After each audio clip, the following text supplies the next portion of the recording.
Triton is an exceptionally unusual, although often forgotten moon. It has so many unique characteristics, it makes it one of the most interesting objects in the solar system. But because it is the largest moon of Neptune, the planet furthest away from us, it also means that we have only visited it once. Very briefly, as Voyager 2 flew by all the way back in 1989, 30 years ago. But what did the visit reveal, and what have we found out about it since?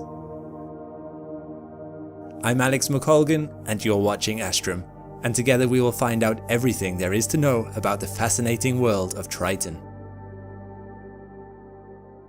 First of all, let's discuss where Triton fits into our solar system and its local system. Triton is one of 14 known moons of Neptune. 7 of these moons are regular moons, or in other words, moons that orbit along Neptune's ecliptic with very circular orbits, or orbits with very low eccentricity. After these inner regular moons, we get to the irregular moons, the first of which is Triton. An irregular moon is a moon that follows an inclined, eccentric, and often retrograde orbit. This by itself is already where Triton is set apart from any other spherical moon in the solar system. It has an irregular orbit. Triton orbits clockwise around Neptune, as Neptune rotates counterclockwise. And Triton orbits at a 130-degree angle to the ecliptic of the planet. Although, it should be noted that its orbital eccentricity is close to zero, its orbit is almost perfectly circular. All other large moons in the solar system are regular moons, orbiting the same direction as the rotation of their parent planet. What this heavily implies is that Triton did not form alongside Neptune, but it is in fact a captured object. Specifically, a captured dwarf planet. No wonder then that it is by far the biggest of Neptune's 14 moons, comprising 99.5% of the mass found in Neptune's orbit. But how big is that in scales we can relate to? Well, it is the second largest moon in relation to its parent planet, second only to Earth and its moon. While it is smaller than our moon, it orbits closer to Neptune than our moon orbits Earth, which means it appears about the same size in the sky. It is the 7th largest moon in the entire solar system, and most interestingly, it is bigger than Pluto. Pluto is often considered the king of the Kuiper Belt, the biggest object that we know of that formed there, until we consider that Triton once ruled that area before Neptune captured it. So, although Triton is a moon of Neptune, it could be said that it is the biggest and most massive Kuiper Belt object. Further evidence for this was found as New Horizons passed Pluto in 2015, suggesting Triton and Pluto share a near identical composition, which supports the theory that they share a common origin.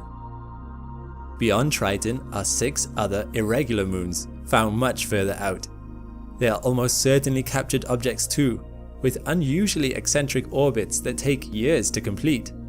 They were probably perturbed into these weird orbits by the gravity of Triton.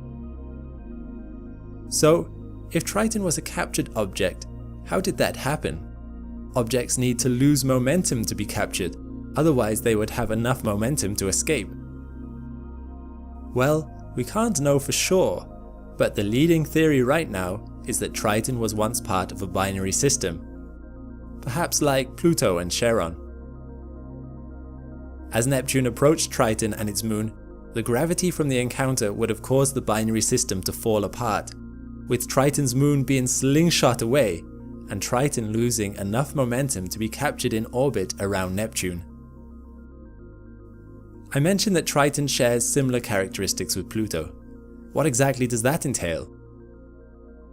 Well, they both have a predominantly nitrogen ice surface with other ices mixed in, like water and carbon dioxide.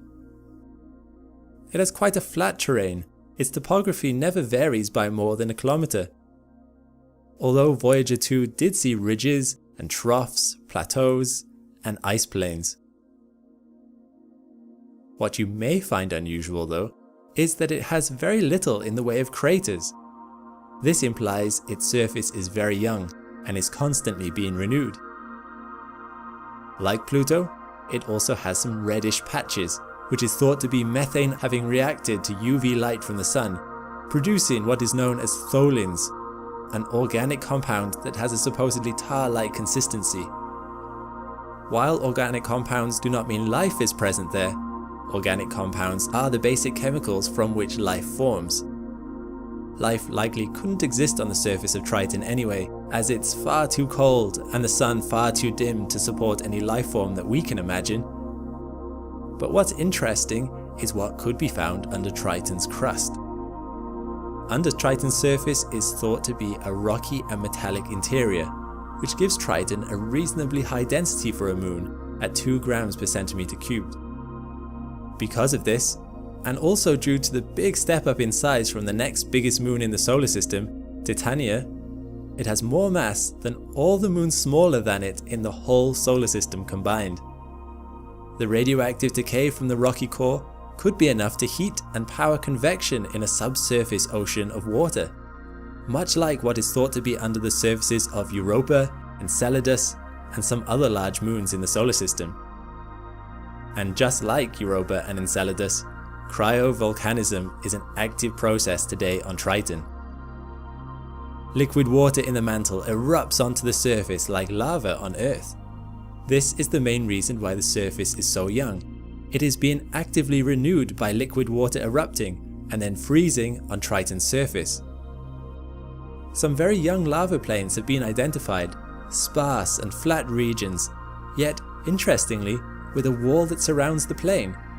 This is called a planitia, or in other words, a solidified lava lake. We also can see caldera, which is the collapse found at the center of a cryovolcano, where lava plains formed from.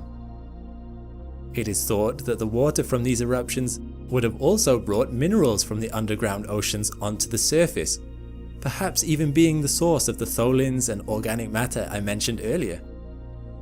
If this is the case, and organic compounds are found in the subsurface ocean, it means that there's a possibility that conditions are right for life to have been able to form there. We also see long lines permeating over the surface. These are likely faults, caused either by tectonic activity or freeze-thaw weathering processes. If we look at some more of the Voyager 2 images of Triton, we can see the results of some recent eruptions. You'll notice what looks to be dark deposits on the surface, in cone or funnel-like shapes up to 150 kilometers long. However, these smaller eruptions may not originate from the mantle itself. Voyager 2 spotted some plumes reaching 8 kilometers high, but these are thought to be because of a solid greenhouse effect within the moon's icy crust. Imagine the surface of Triton consisting of a clear ice which has settled on dark deposits like tholins. The sun shines through the ice, warming the darker, more absorbent tholins beneath, which sublimes a pocket of ice under the surface. As the ice is sublime, the pressure builds in the air pocket until the surface above the pocket gives way, causing an eruption. This eruption also takes the dark deposits with it, spreading them out over the surface again. If this is the case, a very similar process has been seen on Mars's poles, with carbon dioxide ices and darker deposits under the ice layer. This process can only exist because of one thing: Triton has an atmosphere, although not as thick as scientists were initially expecting. Triton's atmosphere is thin, only 0.014 millibars, about the equivalent of 80 kilometers up on Earth, although, like Pluto, this density varies through seasonal changes. Since Voyager 2's observations, Triton's atmosphere has become denser as the surface has warmed, evaporating a little of the nitrogen ices on the surface. However, when Voyager 2 passed, Triton's atmosphere was still dense enough to support weather up to 8 kilometers above its surface. In this image, you can actually see clouds on Triton, And going back to the image of the plumes, you can see the deposits from the eruptions all end up facing the same direction, due to a prevailing wind in that region of the moon. Like Pluto, Triton's atmosphere is hazy, the cause of which is thought to be hydrocarbons in the atmosphere not yet broken down into tholins by UV light from the sun. The constant depositing of organic compounds through cryovolcanism, ice is evaporating and freezing again through seasonal variations, and a weather-rich, active atmosphere makes Triton a very dynamic world, unlike most other moons in the solar system. It is more a dwarf planet than a moon, likely a sibling of the more famous Pluto in the Kuiper belt. All of these factors combined make it one exceptionally unusual moon. And there we have it, everything you could want to know about Triton. Did you enjoy learning about Triton today and would like to further your understanding about the universe and the world around us? Brilliant have got an amazing interactive course that uses engaging puzzles to help you learn about physics. And this is what I really like about it. Each quiz focuses on solving puzzles that relate to a topic in the natural world. For instance, you can explore the physics of mirror reflections, laser tag, and how to take the perfect shot in a game of pool. With Brilliant, you'll unravel concepts bit by bit and discover deep truths in unexpected places. So give it a go. If you want to support Astrum and get unlimited access to all of Brilliant's interactive math, science, and computer science courses, you can use the link brilliant.org/Astrum and get 20% off their annual premium subscription. Thanks for watching. If you like this video, be sure to check out my other videos on the moons and planets in our solar system. And a big thanks to those that support the channel, either through Patreon or YouTube membership. Your help really means a lot. If you would like to support too, find the links in the description. All the best and see you next time.